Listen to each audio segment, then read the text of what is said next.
Halo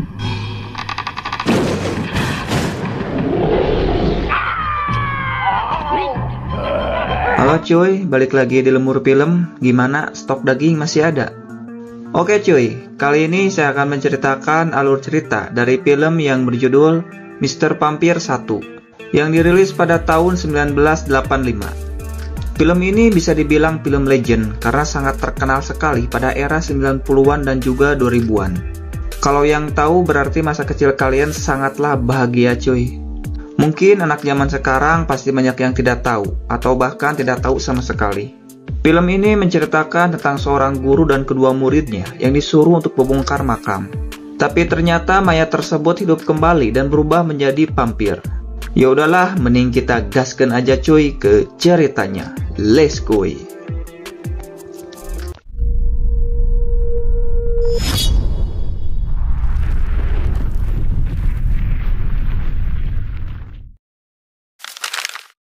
Film ini dibuka dengan seorang pengurus vampir bernama Mancoy yang sedang menyalakan dupa untuk memberi makan para vampir. Dia juga bertugas agar lilin yang ada di depan vampir itu tetap hidup. Karena kalau lilin itu mati, maka semua vampir ini akan hidup dan menyerang para penduduk. Tiba-tiba saja Mancoy merasakan ada yang datang. Si Mancoy lalu mengambil senjata dan menghampirinya. Tiba-tiba saja si Mancoy diserang oleh vampir. Mancoy yang panik mencoba untuk kabur. Tapi dia tidak sengaja malah menjatuhkan lilin tersebut. Saat terpojok, ternyata vampir itu adalah temannya sendiri, bernama Choseng yang sedang menyamar. Karena lilinnya mati, alhasil semua vampir bangkit untuk menghisap darah mereka berdua. Mancoy dan Choseng lalu kabur untuk melapor pada gurunya yang bernama Guru Gao dan dibantu oleh temannya bernama Pendeta Tao. Mereka berdua langsung pergi ke tempat kejadian. Tapi sebelum itu mereka terlebih dulu melukai jarinya untuk menotok para vampir tersebut agar menjadi patung. Setelah itu ditempelkan kertas mantra. Lalu Pendeta Tao membawa vampir tersebut ke tempat yang sudah disiapkan. Besok harinya Guru Gao dan Mancoy terlihat sedang bersama temannya bernama Tuan Yam dan ditemani oleh anaknya bernama Ting Ting. Di sini Tuan Yam meminta tolong pada Guru Gao untuk membongkar kembali kuburan ayahnya. Karena menurut seorang peramal, hal itu bisa mendatangkan hoki atau kekayaan. Guru Gao sebenarnya ragu, tapi karena terus dipaksa akhirnya Guru Gao mengiyakan permintaan Tuan Yam. Besok harinya Guru Gao sedang melakukan upacara pembongkaran makam tersebut. Tapi Guru Gao ragu dengan perkataan si peramal tersebut yang akan membuat Tuan Yam mendapatkan hoki. Karena takutnya, Tuan Yam hanya dimanfaatkan oleh peramal tersebut. Tuan Yam yang mendengarnya menjadi ragu, dan takut terjadi hal yang tidak diinginkan. Tapi sayang hal itu sudah terlambat, karena peti mati ayahnya sudah diangkat. Tuan Yam lalu meminta pada Guru Gao untuk menguburkan kembali ayahnya tersebut. Tapi hal itu tidak mungkin, karena kuburannya sudah hancur. Guru Gao lalu menyarankan untuk sementara waktu, peti ayahnya ini disimpan ke kamar mayat yang ada di tempatnya.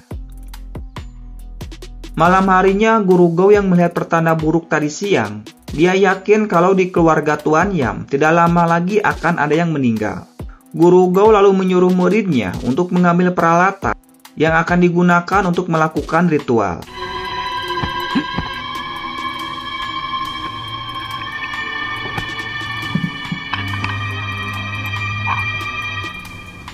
Setelah itu, Guru Gao lalu menyuruh kedua muridnya untuk membuat garis-garis di peti tersebut, menggunakan cairan dan juga benang sakti tersebut. Guru Gao takut kalau mayat ini akan hidup kembali dan menjadi vampir. Si Choseng lalu pamit untuk pulang. Tapi di tengah perjalanan, tiba-tiba ada hantu cantik yang ikut menaiki sepedanya. Dan tiba-tiba saja, di tempat lain terlihat peti ayah Tuan Yam bergerak. Dan ternyata ayah Tuan Yam mencoba untuk keluar dari peti tersebut. Tapi dia gagal karena kesetrum garis mantra tersebut. Namun ayah Tuan Yam terus saja menobrak peti itu, sehingga peti itu hancur. Lalu ayah Tuan Yam pergi ke rumah anaknya untuk membunuhnya.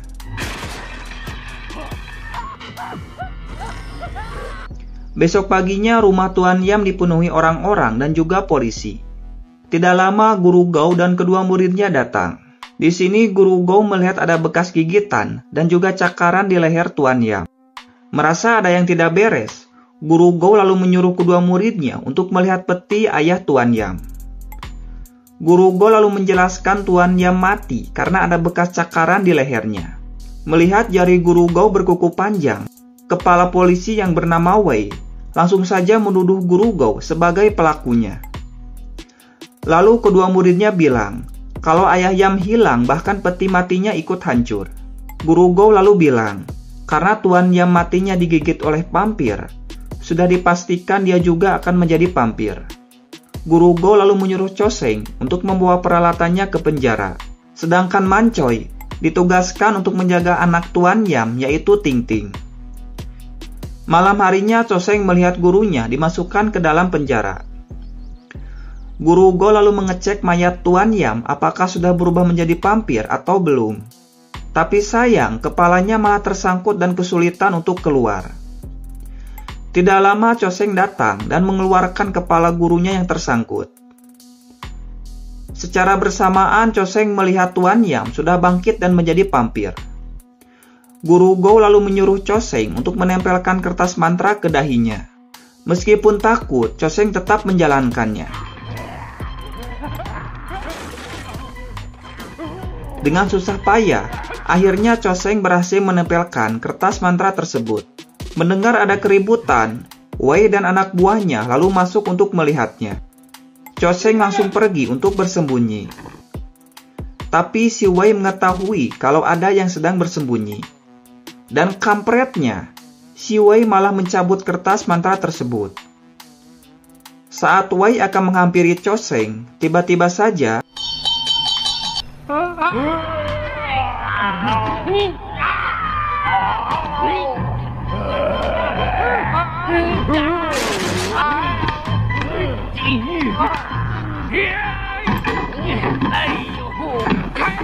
Wei lalu melemparkan kunci agar Guru Gou menolongnya.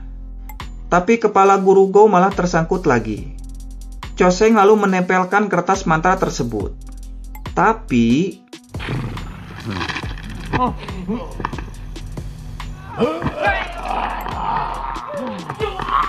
setelah Guru Gou keluar, dia langsung menghajar pampir tersebut lalu membakarnya. Di tempat lain, Mancoy sedang menjaga Ting Ting. Tidak lama, dia melihat pampir datang. Mancoy langsung menutup pintunya, tapi si pampir dengan mudah menghancurkannya. Tidak lama, Guru Gou dan yang lainnya datang untuk membantu.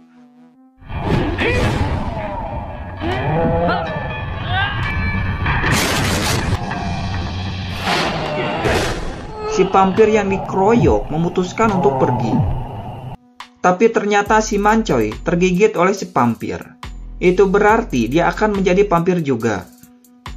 Besok harinya Guru Gou mengobati Mancoy dan menyuruhnya untuk terus bergerak agar darahnya tidak membeku. Dan sebagai penangkalnya, Mancoy disuruh bergerak di atas beras ketan agar tidak berubah menjadi pampir. Karena beras ketannya tidak cukup, Choseng disuruh untuk membelinya di pasar. Setibanya di pasar, penjualnya yang curang lalu mencampurkan beras ketan tersebut dengan beras biasa tanpa diketahui oleh Choseng. Saat pulang, Choseng melihat ada seorang wanita yang sedang diganggu. Choseng dengan sigap langsung menolongnya. Ternyata wanita itu adalah hantu yang menaiki sepedanya tempo lalu. Hantu ini bernama Yuyu. Choseng lalu mengantarkan Yuyu ke rumahnya. Dan si Yuyu memberikan Choseng minuman. Besok paginya Guru Gou melihat ada tanda aneh di leher si Choseng. Malam harinya Guru Gou yang curiga lalu menuliskan mantra di tubuh Choseng. Setelah terbangun, Choseng meminta izin pada gurunya untuk pulang. Dan Guru Gou diam-diam mengikutinya.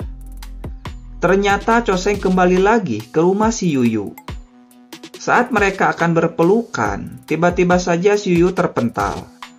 Guru Gou lalu melihat wujud asli si Yuyu dengan mata batinnya. Dia lalu menyinari jimat miliknya dengan cahaya bulan purnama. Setelah itu, Guru Gou langsung masuk dan menyerang si Yuyu.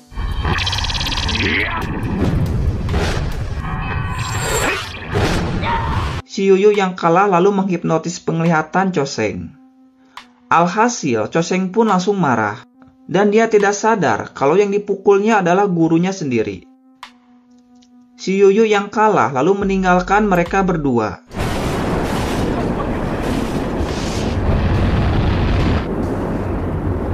Guru Gou yang takut kalau si Yuyu akan kembali lagi, lalu berjaga-jaga di luar. Di dalam terlihat jari kuku Mancoy mulai berubah menjadi pampir. Secara bersamaan Guru Gou mulai merasakan kedatangan si Yuyu dan langsung menyerangnya. Sedangkan Mancoy yang sudah menjadi pampir mencoba untuk menyerang Choseng. Mendengar teriakan Choseng, si Yuyu mencoba untuk menolongnya. Tapi Guru Gou tetap saja menyerang si Yuyu. Saat akan membunuhnya, Choseng melarangnya karena dia telah menyelamatkan nyawanya. Mendengar hal itu, Guru Gou lalu membiarkan si Yuyu pergi. Kemudian, Guru Gou mulai mengobati Mancoy. Di sini dia heran kenapa beras ketannya tidak manjur. Saat dilihat, ternyata beras ketannya sudah dicampur. Singkat waktu besok malamnya, si Wei datang lalu bilang kalau pampir itu sudah menyerang para penduduk. Sesampainya di tempat kejadian, Guru Gou melihat mayat korban pampir dan memutuskan untuk langsung dibakar agar tidak berubah menjadi pampir. Di tempat lain saat Mancoy sedang menaburkan beras ketan, tiba-tiba pampir tersebut datang. Tidak lama Guru Gou datang, lalu menyuruh Mancoy dan juga si Wei untuk menjaga Ting Ting. Sementara Guru Gou dan Choseng akan melawan pampir tersebut. Tapi ternyata si pampir ada di atas dan masuk lewat jendela yang ada di atap. Alhasil, si pampir menyerang mereka semua.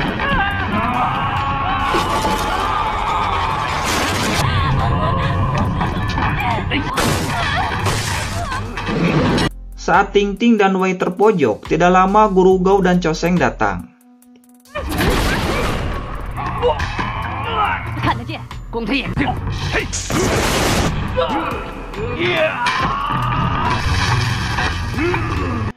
Si Wei lalu membuka pintu agar mereka bisa kabur. Ternyata itu adalah pasukan pampir dari Pendeta Tao yang ingin membantu Guru Gou. Pendeta Tao lalu menyuruh pasukannya untuk menyerang.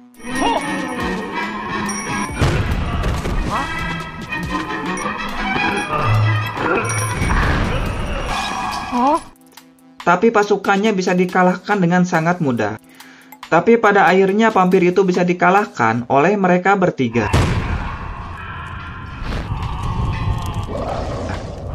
Dan film pun tamat cuy. Ending yang sangat mempampirkan. Oke, kalau suka dengan videonya jangan lupa untuk subrek, like, komen, dan share. Sampai jumpa lagi. Terima kasih. Ciao.